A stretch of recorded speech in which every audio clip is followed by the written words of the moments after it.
ఏ అండి మోనార్కాడు కమిషన్ల కోసం పనిచేసే వ్యక్తి అండి. ఇప్పుడు మొన్న కేబుల్ వాళ్ళని చూడండి, వాళ్ళ అన్నయ్య 10,000 కోట్లు అడిగాడండి. 10,000 కోట్లు అండి. ఇవన్నీ ఇదేమన్నా న్యాయమా అండి?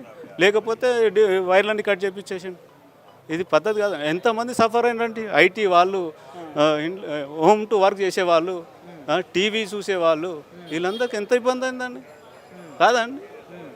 ఇదాన్ని పాలన ఎట్టి పరిస్థితుల్లో బీఆర్ఎస్ గెలుస్తుంది. వీళ్ళ గుణపాఠం చెప్తారు. కాంగ్రెస్ గెలవదు, బీజేపీ పక్కా గెలవదండి.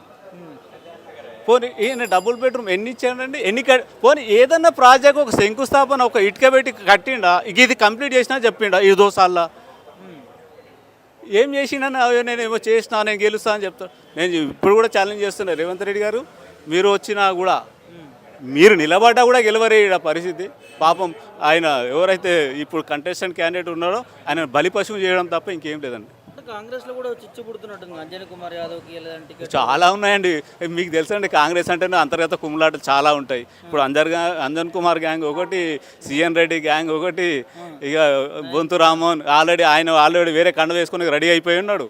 ఇక గింతే ఉంటుందండి.